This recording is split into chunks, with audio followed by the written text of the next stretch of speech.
Hello दोस्तों, मेरे channel फिल्मी स्टोरीज में आपका स्वागत है। बीते दौर के हिंदी सिनेमा में 5 अदाकार ऐसे हुआ करते थे जिनको आपने अपने बचपन में जरूर देखा होगा। हर दूसरी तीसरी फिल्म में नजर आते और समा बांध जाते, मगर लोगों को पता ही नहीं कि इनका अंतिम समय कितना दर्दनाक बीता। इनमें से कुछ का हाल तो इतना दर्दनाक था कि वो अपने लिए मौत मांगा करते थे। चलिए आज हम इन 5 कलाकारों के अंतिम समय की पूरी दास्तान आपके सामने लाते हैं। शुरुआत करते हैं उस बेजोड़ अदाकार से जो पुरानी हिंदी फिल्मों का जबरदस्त खलनायक हुआ करता। भूरी आंखों वाला वो विलन जिसको दुनिया डॉन फिल्म के नारंग के रूप में भी जाना करती है। 70 और 80 के दौर में कमल कपूर का नाम हुआ करता था। वैसे 22 जनवरी 1920 को पेशावर में पैदा हुए कमल बनने तो आए थे हीरो, मगर किस्मत ने बना दिया विलेन। हुआ ये कि मौसी के बेटे पृथ्वीराज कपूर के पास पहुंचे और हीरो के रोल भी किए पूरी 21 फिल्मों में, मगर सब फ्लॉप। फिर एक दिन किस्मत ने पलटी मारी। 1958 की बात है, घर पर ही थे और एक विलेन का रोल खुद चल कर आ गया। फिल्म थी आखिरी दाव। बस खलनायक क्या बने, लोगों में मशहूर हो गए। फिर तो खलनायक ही बनते गए। जब जब फूल खिले, एक मुसाफिर एक हसीना, पाकीज़ा, सच्चा झूठा, सीता और गीता, हंसते जख्म से लेकर गोरा और काला, मर्द और तूफान, क्या फिल्में थीं। डॉन में नारंग बनकर आए तो ऐसे छा गए कि लोग आज तक नहीं भूले।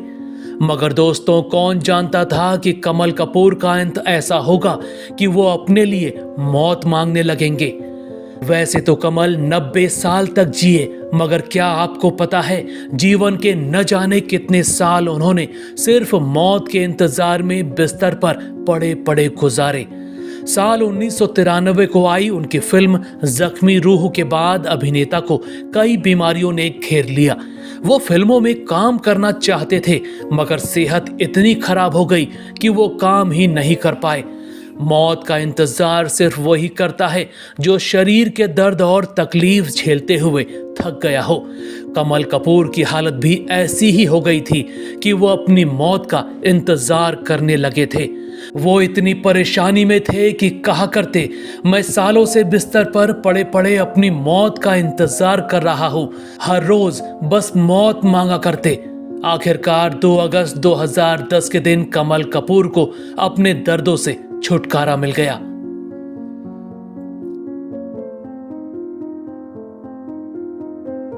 दूसरा अदाकार वैसे तो कई फिल्मों में नजर आया, लेकिन एक गाना उनकी पहचान बन गया था। आपको भी याद ही होगा, आते जाते हुए मैं सब पे नजर रखता हूं, नाम अब्दुल है मेरा, सबकी खबर रखता हूं। 80 के बॉलीवुड का एक बेहतरीन चरित्र अभिनेता मजहर खान, छोटे छोटे रोल में भी कमाल करने वाला एक्टर। बंबई में 22 जुलाई 1955 को पैदा हुए मजहर बहुत स्मार्ट थे। बनना चाहते थे हीरो, लेकिन चरित्र अभिनेता के रूप में मशहूर हुए। 1979 में संपर्क फिल्म से बॉलीवुड में कदम रखा, मगर जिस फिल्म ने पहली बार लोगों के बीच मशहूर कर दिया वो थी शान, जिसमें इनको लंगड़े भिखारी अब्दुल का रोल मिला। यहीं से इनकी किस्मत पलटने लगी। धनवान, सोनी महिवाल, दर्द, एक ही भूल, अर्थ, हथकड़ी, धर्म और कानून, वांटेड, भवानी जंक्शन जैसी कई फिल्मों में मजहर ने बेजोड़ अभिनय किया। सिर्फ बड़े पर्दे पर ही नहीं, छोटे पर्दे पर भी मजहर ने खूब नाम कमाया। 1987 में आने वाले बुनियाद सीरियल में रोशन लाल के किरदार में छा गए। मगर दोस्तों, इनकी जिंदगी भी ऐसी हो गई कि इनको भी मौत पसंद आने लगी। इनके अंतिम समय का सच इनकी दूसरी बीवी जीनत अमान सामने लाई थी। असल में पैसा आने लगा तो मजहर को ड्रग्स की बुरी लत लग गई थी। ड्रग्स के नशे में डूबे रहना उनको बहुत पसंद था, मगर इसी नशे ने धीरे धीरे उनकी हालत खराब कर दी। एक दिन तबीयत बहुत बिगड़ी तो पता लगा कि इनकी दोनों किडनी फेल हो चुकी थी। इसके बाद तो इनकी जिंदगी नरक से भी बदतर हो गई। आखिरी समय में मजहर की हालत इतनी दयनीय हो गई कि ये मौत मांगने लगे थे। 16 सितंबर 1998 को सिर्फ 43 साल में मजहर की मौत हो गई।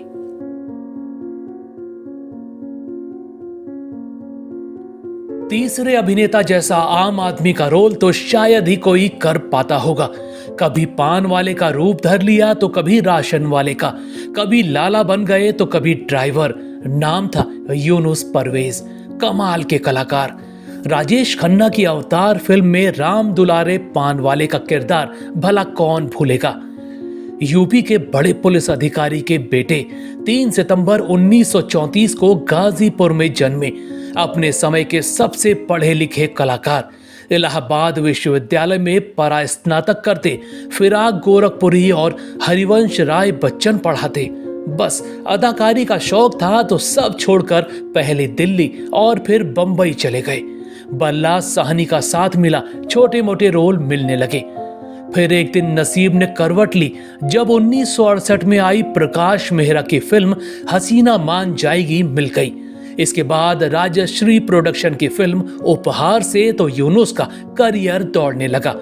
1975 में दीवार आई तो रहीम चाचा के रोल में घर घर पहचाने जाने लगे। बंबई रात की बाहों में, खेल खेल में, Zanjeer, Trishul, Hera Pheri, Mister Natwarlal, Golmaal, The Burning Train, Shaan, Dostana, Kaliya, लावारिस, अंगूर जैसी कितनी ही फिल्मों के जरिए खूब नाम कमाया। मगर एक गलती कर बैठे जिसने मौत मांगने पर मजबूर कर दिया। यूनुस परवेज को बेहिसाब मीठा खाने का बड़ा शौक था।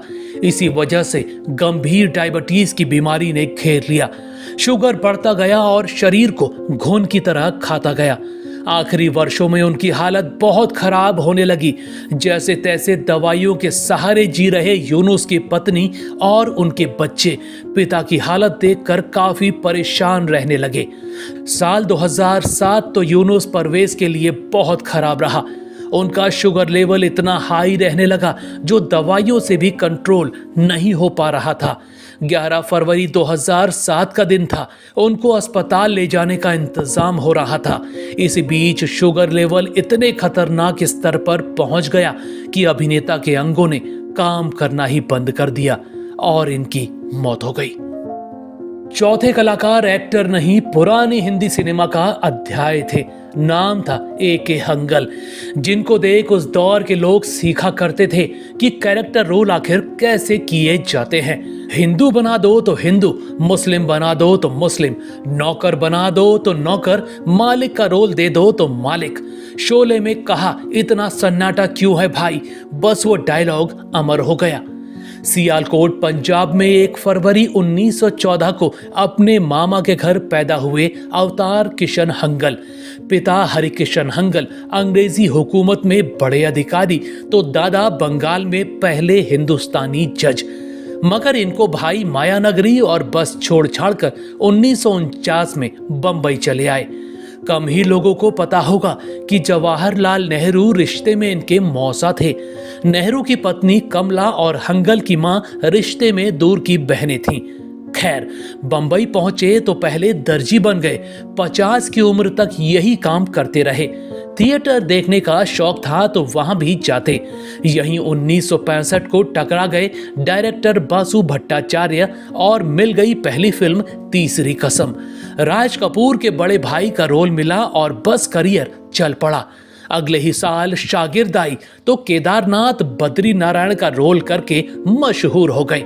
खूब फिल्में की, मगर अंत में इतना दर्द झेला कि मौत ही मांगने लगे। हुआ ये कि बढ़ती उम्र के साथ काम मिलना बंद हो गया। बेटा था विजय फोटोग्राफर, वो भी बेरोजगार। बॉलीवुड वालों ने हंगल साहब को पूछना तक छोड़ दिया था। एक समय तो ऐसा आया कि उनको खंडहर में जाकर रहना पड़ा। 2 वक्त की रोटी और दवाइयों तक के पैसे नहीं बचे थे। आखिरी समय में भीख मांगने जैसी नौबत आ गई। ऐसे दर्द झेलते हुए 20 साल कट गए। फिर एक दिन 16 अगस्त साल 2012 को वो बाथरूम में फिसले। 10 दिन तक जिंदगी मौत से जूझते रहे और 26 अगस्त 2012 को दर्दनाक जिंदगी से छुटकारा मिल गया। पांचवी अदाकारा थी हर दिल अजीज खूबसूरत साधना शिवदासानी, बीते दौर की पहली और आखिरी हीरोइन जिसकी खास हेयर स्टाइल पर एक नई कटिंग का नाम पड़ गया, साधना कट। आज भी लड़कियां उनकी कटिंग की नकल किया करती हैं। 2 सितंबर 1941 को साधना कराची के एक सिंधी परिवार में पैदा हुई।